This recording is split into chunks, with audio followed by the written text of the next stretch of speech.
Hello, so welcome to today's video. What we're going to talk about today is your 401k. As always, I want to ask a small favor before I get started. If you like this video and you enjoy what we're talking about, or even just if you didn't enjoy it but you learned something and you think other people could learn from it too, do two things: hit the like button and hit the share button to let people know that it was worth it and valuable. Short video today. Going to just really talk about what is a 401k, help you understand maybe a little bit about where it came from, what's the difference between 401ks, IRAs, 403bs, all these other little things that we talk about. We kind of use these words interchangeable in our world today.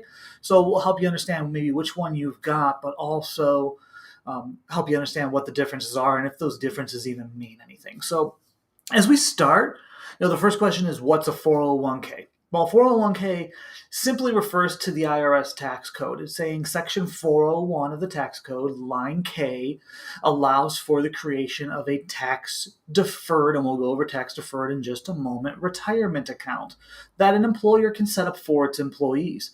Now, tax deferred means that you put the money in today, you do not pay taxes on it in the year you earn it. But you put the money in, you let it grow until you get to retirement, and then when you take the money out, you pay taxes on it.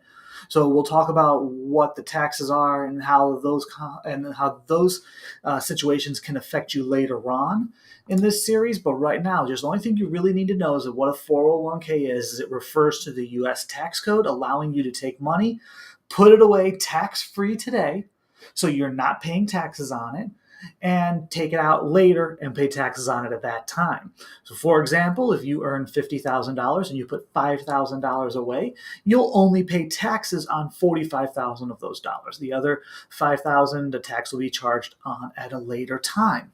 Now, this is very similar to a 403b.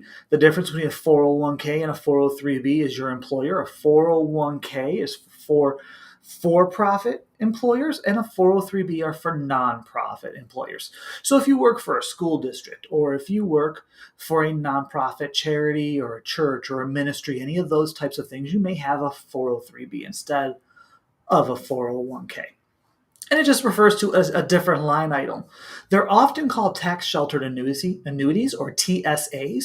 Well, a TSA is a 403b, and the reason being is in that line of tax code, it's referred to as a tax sheltered annuity. Sometimes they're in mutual funds. We'll get to that in a little bit. Sometimes they're in actual annuities with insurance companies. We'll get to that in a little bit. But they're always called an annuity, even if you don't actually function as an annuity. So then you also have what are called IRAs. IRAs are individual retirement agreements.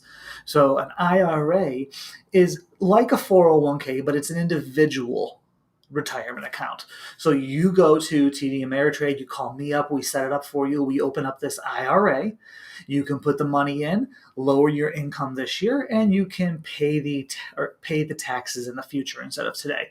So if your employer does not offer a retirement plan, then an IRA is an option for you. And if your employer does offer a retirement plan, you may still choose to do an IRA, but it all depends kind of on your situation and what works best for you.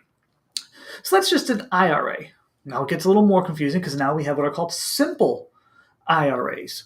Simple IRAs, or even SEP IRAs, are IRAs that your employer can set up for you, and they function like a 401k, but they have different contribution rules. Generally speaking, these are things your employer has to deal with less you have to deal with. It's going to function a lot the same.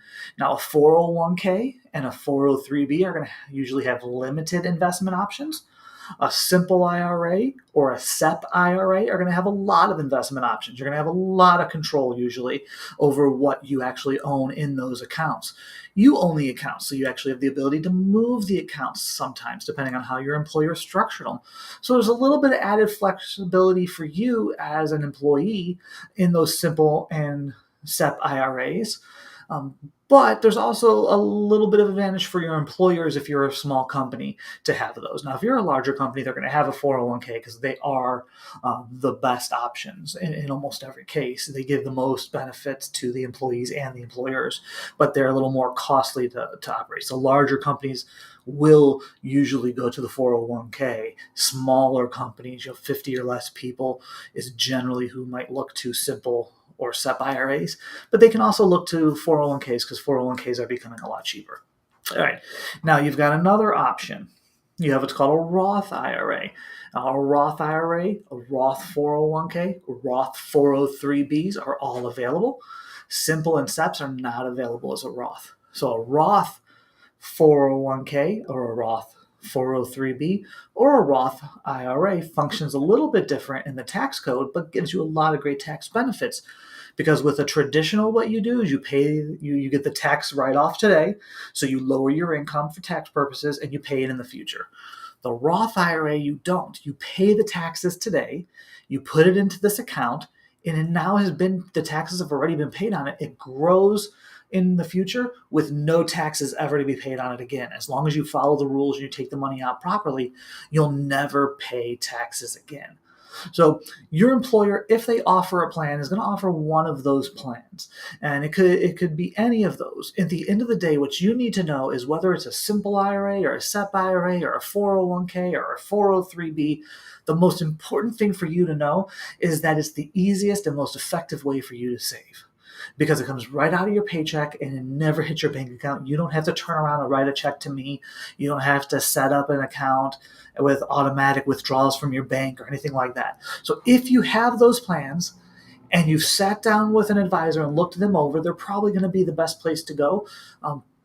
As long as the fees aren't extremely high, that's where you want to go. We'll get into fees later, but just know this, that these plans, if you're like, I have no clue what I'm doing investing for retirement, the most easy, cut and dry thing to do is to go into those plans and enroll in them, put as much money as you can put away into them, and then just let it go.